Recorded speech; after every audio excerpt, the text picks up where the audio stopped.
Welcome to Be Customer Led, where we'll explore how leading experts in customer and employee experience are navigating organizations through their own journey to be customer led and the actions and behaviors employees and businesses exhibit to get there. And now, your host, Bill Staikos.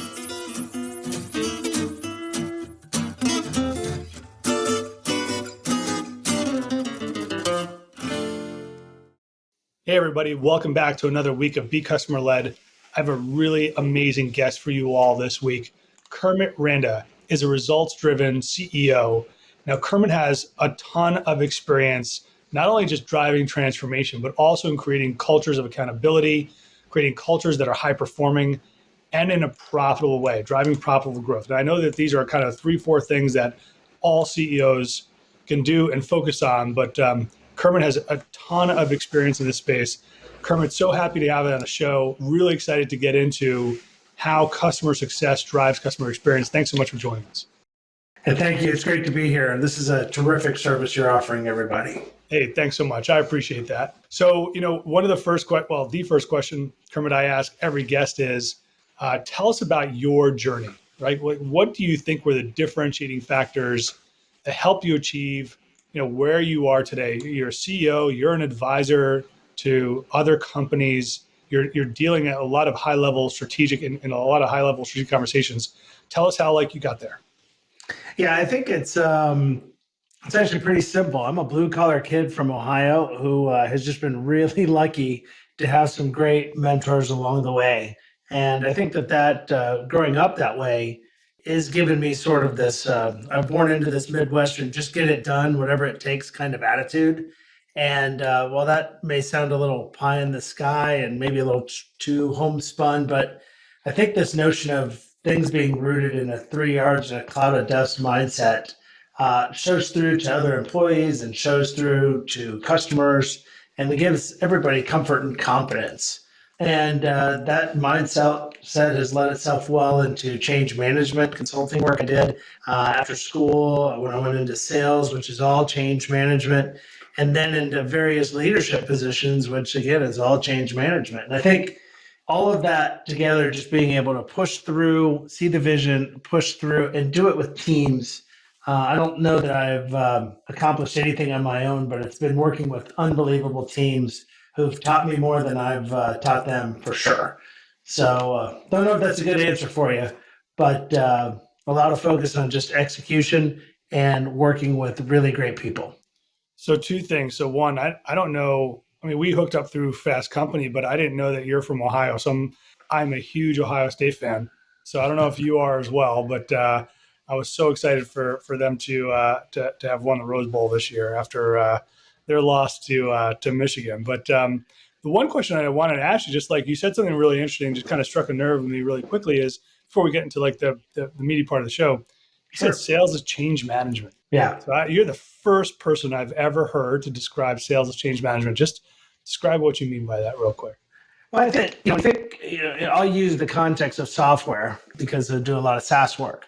But if you think about it, when you're selling a software, somebody's looking for a software, they're really doing re-engineering. It's called what we used to call package-enabled re-engineering. You're doing something maybe by hand right now, and you're going to change that by using a system or some sort of automation to get you to a different place. And so as you do that, it's re-engineering everything around it. The people's jobs have to change, reports have to change, and so on. And I think what made me an okay sales rep was that I wasn't really focused on sales. I was focused on how do we get to a better place, leveraging technology as that fulcrum. And so when you think about it, it's all change management. Yeah, I love that answer. So we're talking about customer success today. And for those listeners who maybe aren't in a SaaS business or maybe in a software business, they may not be totally familiar with the role. It's certainly customer success, let's say, over the last 5 years, has really come up the curve in terms of importance in an organization, certainly in the US, also in other geographies. How do you define customer success in that role? And what do you think, when you're running your businesses and you're head of customer success, how do you define customer success and what are the key responsibilities, particularly from your seat as a CEO too? Yeah. I think that's a role that you couldn't be more right, that has exploded over the years. And, to answer your question, I think it's step back just a little bit and think about client expectations and how those have changed over time. you know, Consumers are used to getting better service across the board with globalization, and when supply chain issues aren't the problem, they're used to getting a better service right now across the board. And the competition that we face as providers of any service, SaaS or not, is not just our direct competitors, the people we might be worried about in the boardroom. It's our customers are comparing us against every service experience that they have, right? So it might be if you offer some sort of software, they may be comparing you to how easy it is to book a hotel on an app or you look something up. And so what's happening is your consumers are getting smarter, they're getting more demanding because they have other options now.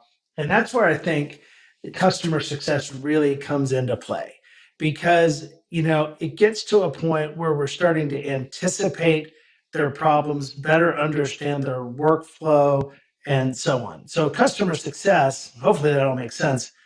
Customer success then, it used to be, maybe we could try to be polite when a little more polite when somebody calls with an issue, or be just a little bit better on our support times.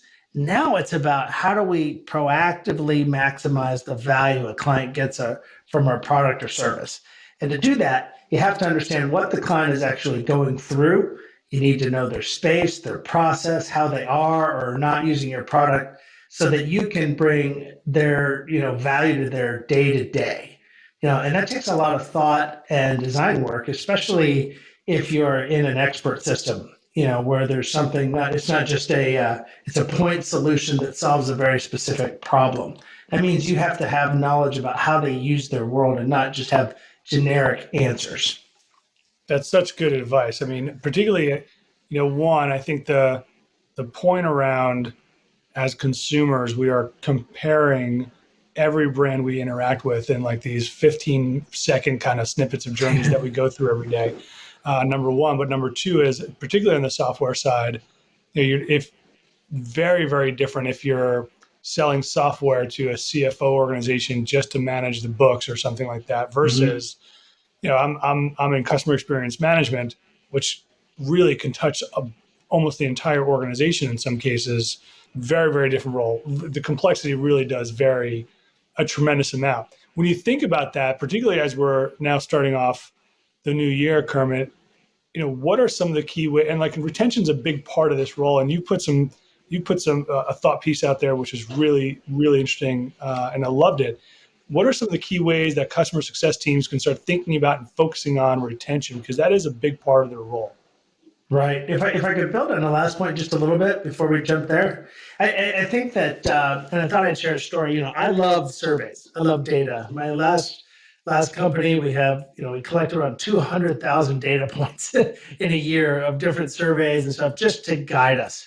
And if you're going to be an expert system, like whether it's what you do or other companies, I mean, when that person logs in, you literally know what their job is, you know what their role is.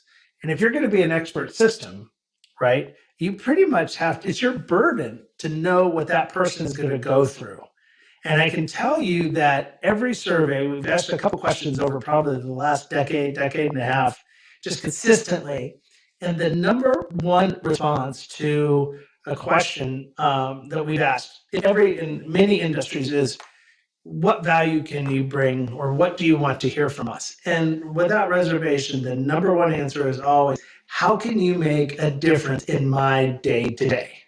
Not what new features coming up, not where are you going to be in 5 years, Mr. Vendor. It's going to be, how do you make a difference in my day to day?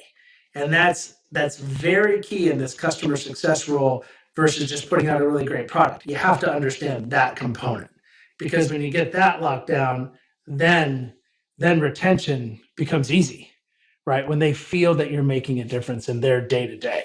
I think that's a really important point in terms of, what do you do? Like if you're buying from a company, you know, the role of that organization that you're selling, let's say software, your role is to make sure that that customer is, to your point, getting value every day from what you're providing, but also be able to have people in that organization create value for the client every day as well, and be Mhm. creative about how you can solve their problems and make them more successful, not only through the Yeah. software that you've got, but just kind of given, the space that you're in as well. I think that those conversations absolutely need to happen. I love your point around, like, if you're doing that, retention's just, it's not a question, right? It's going to happen. It just kind of Yeah, comes it falls off the back. And the other thing is you're going to get that part doesn't go away. Because if you look at any company, look at any one individual, pretty much anywhere in the world right now, how you buy stuff and how you are integrated into your commercial ecosystem or whatever you want to say, it doesn't look the way it did 2.5 years ago. There's not a company that buys or uses software the same exact way they did before, right? And so, when you start talking about making a difference in people's day and doing all this, then, this transcends how people use the software. And what happens is you become truly that partner. And that's an overused word, as you know, a valued partner. All of those words are good words, but many times they're overused. But when you kind of focus on that and understanding utilization and how they use it and how they're going to use it, that really opens up value that creates more opportunity for references, add-on sales, and so on. So you asked the question, about customer success. So, I think it starts with having the right customers. So making sure you know who you're selling to. That might not be a classic retention move, but certainly if you're trying to sign up the wrong kind of clients that can benefit from what you do, that's only going to turn into problems and retention issues downstream, right? So I think number one is customer success starts with having the right customers. That's where the retention journey begins. Second is really understanding your customer segmentation. So every company has a range of users from basic to superpower users. And so if you haven't used your knowledge about how clients work to build categories in terms of where they are on your journey, in terms of, intro to superpower user, and then understand how they're getting value. If you haven't done that and made a very discrete set of segments, well, then you have no way to figure out how to help people move from one part to the next, in which case is, you're going to have a retention issue.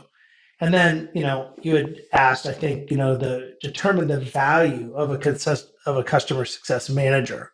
Now, it could be retention, like we're talking about, but it could also be add-on or momentum sales. It could be how to improve sales productivity. It could be escalation, whatever that is for you. You need to understand it and do the cost and benefit.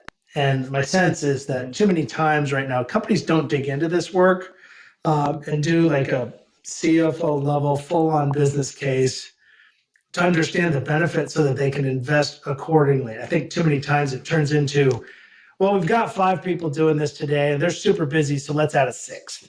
That's certainly a reasonable perspective, but I don't think that can really create the most value for the company versus really getting in there and say, well, why don't we need 20 of these people, right?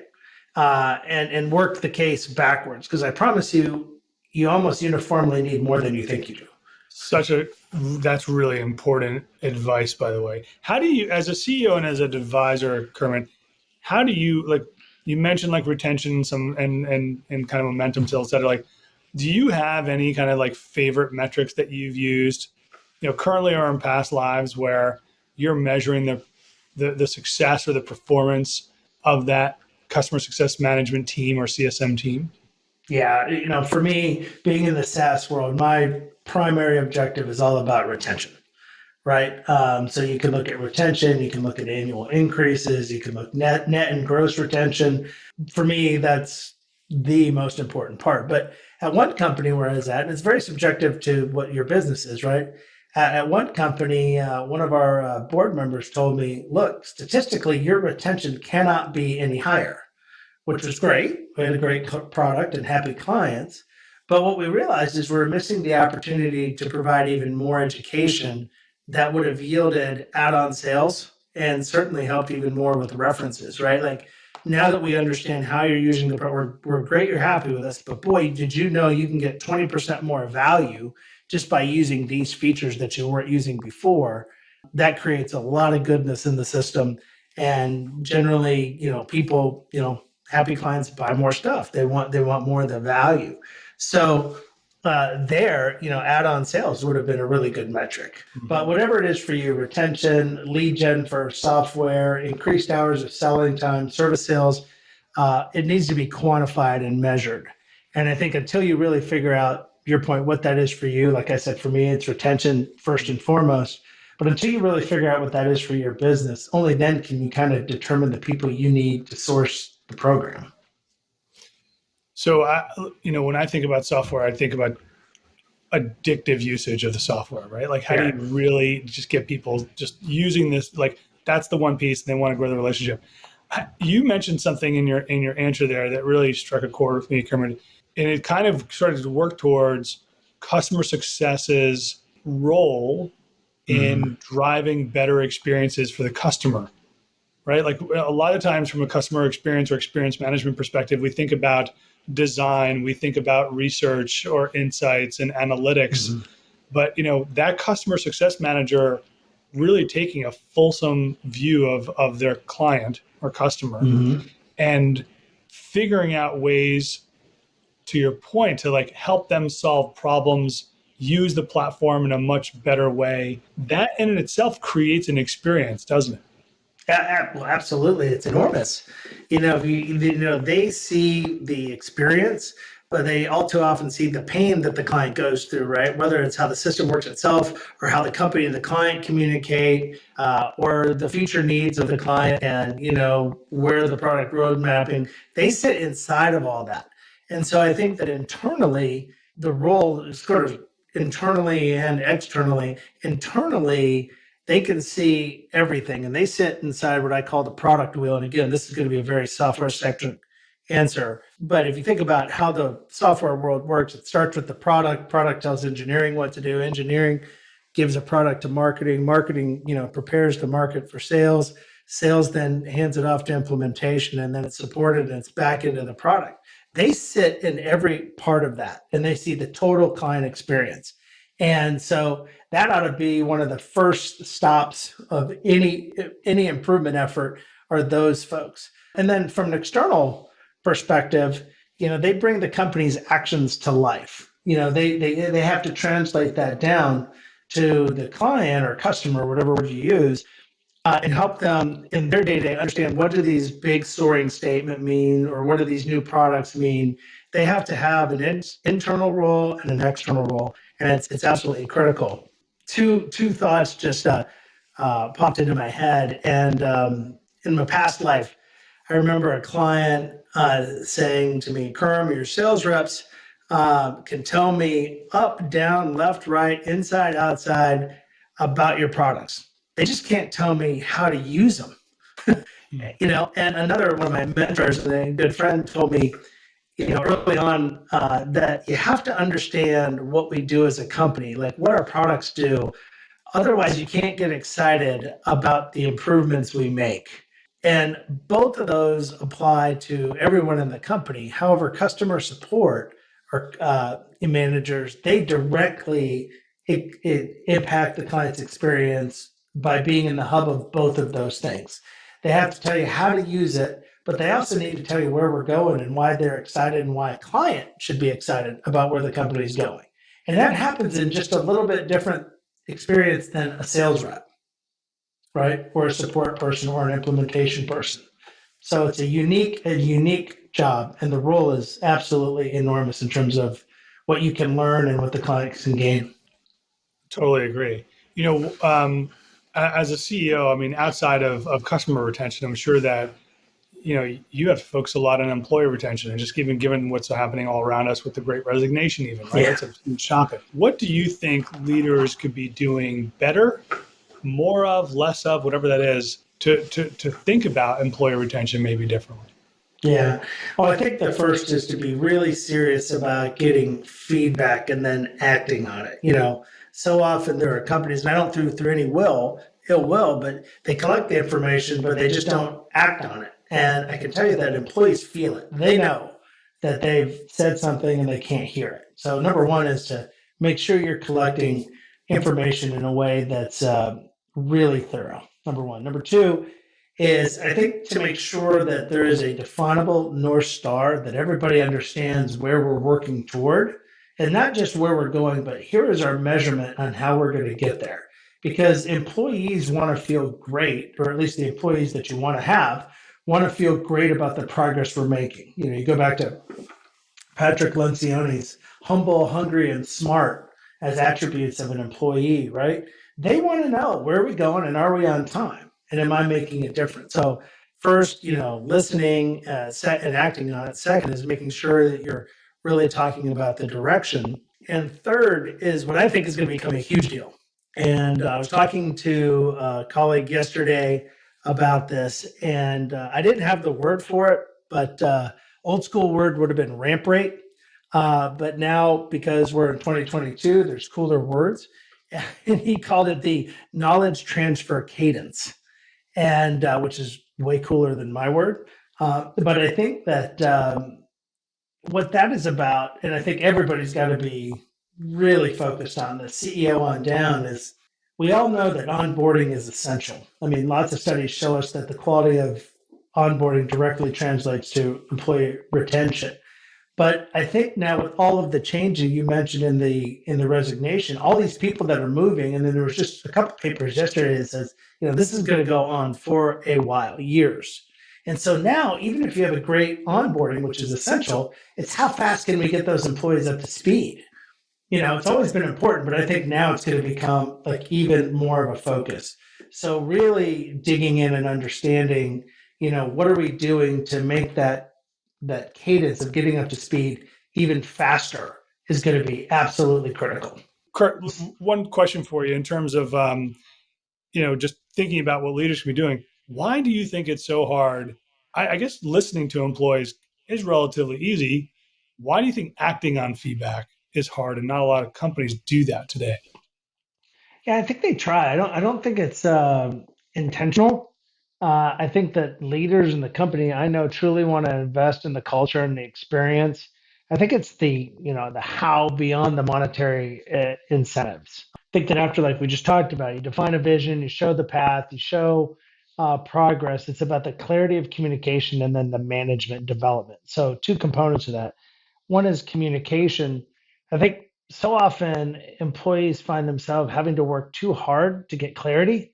I don't know if you hear that a lot, but they hear one thing from Sure. the CEO, another from their functional manager, and another from their direct manager. And even if those messages are 4% off, that just creates bad energy and distrust. So I think that, companies really need to focus on communication. I think they assume that the communication paths are going to work. The other one is I think there's an assumption that managers are, you know, are doing things uniformly to get a repeatable result at the employee level. And so, what I mean by that is, there's not a company that I can think of that doesn't need more investment in their managers, particularly their first line managers, so that they have the discipline to have focused meetings, to prepare and not cancel their one on ones, which we all know are the easiest meetings to cancel, the soft skills to bring out each of the best out of each employee, and a commitment to knocking down walls by at the same time realizing as a manager your job is really to be working with all the other managers in the company to achieve the goals the company's not trying the company's trying to achieve. Your job is not just to drive your team forward, it's to move the company forward. And so I think that there's a bunch of training that could happen across the board in terms of communication and management training that would go miles for employee experience. And then also they'd be learning and figure out ways to improve the client experience or excuse me, employee experience through whether it's process, procedures, and so on. Those are the two big areas for me that it tends to fall down. Now, you're talking to folks all the time. Yeah. What do you think? What are your thoughts on listening and acting on employee feedback? I'll turn the mic on you here. Thank you for doing that.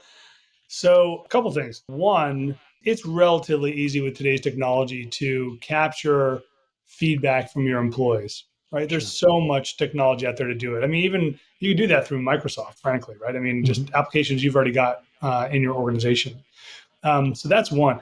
I think where it gets really difficult, where a lot of times companies are just asking this like one off, like once a year Yeah. versus a best practice is how do we just turn that feedback channel always on for our Hmm. employees so they're Hmm. constantly talking to us through different channels, not just through their direct line manager and up the chain, but through different channels anonymously, and they can let you know who they are too. So Yeah. we can treat our employees like an innovation center and be able to go back to them and say, we heard you, here are the key themes, here's what we're going to do as a leadership team or as an organization. And by the way, you all had some great ideas about how to drive our strategy, and just being very open about that and treating people like professionals. The action part for me is I see a lot of companies, this is the hardest part for them Hmm. because they're so busy with like everything else going on in the organization. Sometimes it's just tough to prioritize, you Yeah. know, especially if folks are coming up with big ideas, and Right. that can be really challenging. But you really, as a leadership team, you really need to be thinking about, you know, I, these are great ideas. If I don't act on these, I could lose that talent. And if is Right. that worse, right? Like, what's the opportunity cost of losing really great people with great ideas to drive this business versus me not figuring out how to activate this stuff? Right. Well, it's going to happen. You're going to lose great people, right? Which stinks, but that goes back to that, how fast can we get other people ready to go, right? But there's going to be some level of that Yeah, happening. But obviously, what you don't is you want to engage those people, like you're saying. And I've seen amazing things when people feel like they're being heard, that they understand the direction, they can actually be heard, yeah, that they will go through walls, and it's not work. It's not just grinding harder at the wheel. It's they want to do it, and there's more energy and more excitement. I can tell you why we were sidelined, during basically a full-on year with no in-person meetings. I was lucky enough to work with a group of talented people that did amazing things, and we didn't have one single in-person meeting, and many other companies did it too. This is just my experience. But what was amazing was people kind of got where we were going and they jumped on, and just things happened, and it happened faster without all of the normal stuff. So it's there if you want it. You just got to really want it. And I think, that notion of how easy it is to cancel the one-on-one meeting because you say, "Hey, are you good? If you're good, I'm good. Let's just talk in 2 weeks." That's terrible, right? It's so easy and so seductive that the person's good.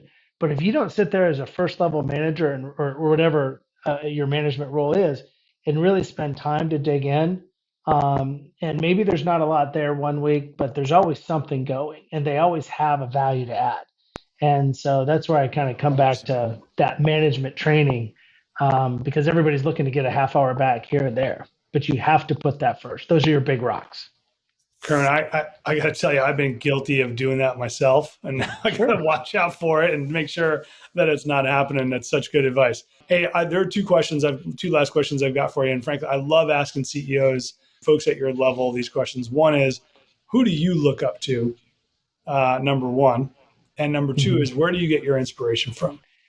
I probably don't have a great answer for you on who do I look up to, because you know what, there's so many people that kind of as we started, there's so many people that I've been able to learn from. I'll give you the classic answer: Thomas Jefferson, Thomas Edison. These are heroes of mine. Daniel Burnham, the famed Chicago architect. But maybe it's a little topical right now. Nick Saban and Kirby Smart. You had mentioned the college football, right? And look at what these folks have done in terms of leaders. And I saw a great post the other day. I said, well, maybe I hate Nick Saban a little less right now. And it was after they had this loss, and his primary offensive defensive player in the press conference, and one of the press people told him, you can go now. He said, no, no, no, sit down. And his answer was, look, these two boys got us here.